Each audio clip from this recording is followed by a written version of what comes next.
Hello everyone, my name is Jeff and I'm here today with Kyle, Jim, and Denzel to go over some financial analysis for the BluBoxx system. Michigan Electronics produces audio and electronics for high-end luxury vehicles.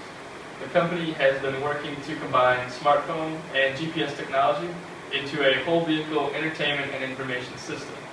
This system is known as BluBoxx and it includes things like voice control, Wi-Fi, DVD, Blu-ray, navigation system, and more.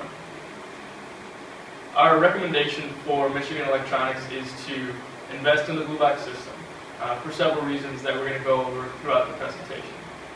For one, we're spreading our financial costs over the first 3 years, which allows us to not use all our resources at once.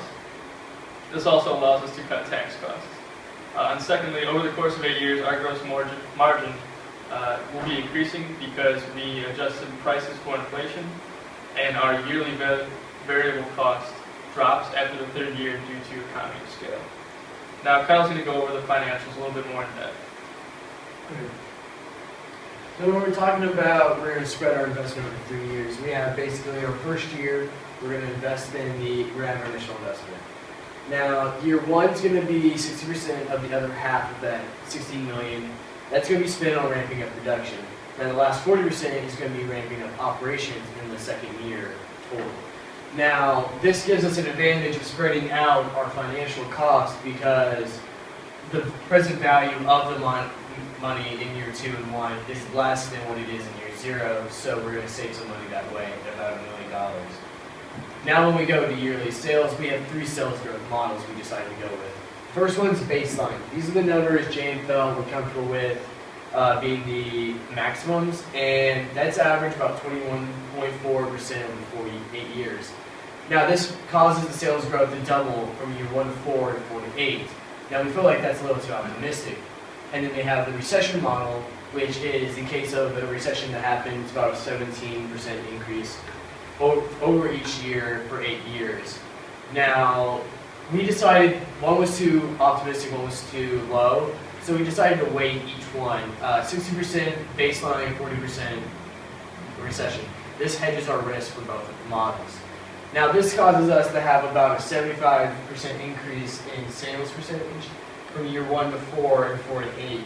This allows us to grow with a steady pace versus anything more sharp.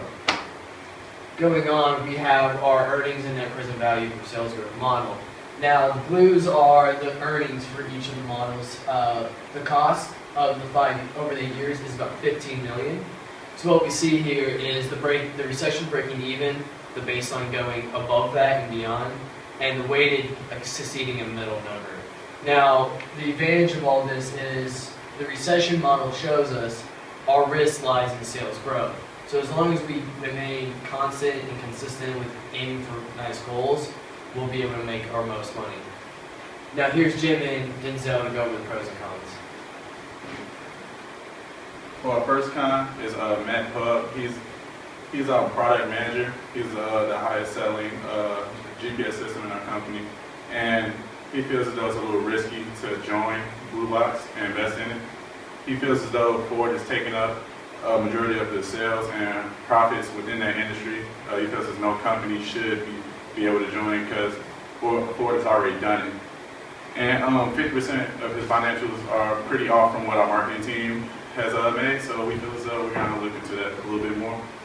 Our second con is Jan Jessen, and she's a little overly optimistic. She's our market director, but she pretty much has tunnel vision, and she's a little quick to trigger me, and she's just saying yes, yes, yes, but she's not sure about the future outcomes of everything. And though Jan is a rising star, people feel uneasy about her, but she has a proven track record. And Matt is a little emotional, and he's got a different agenda.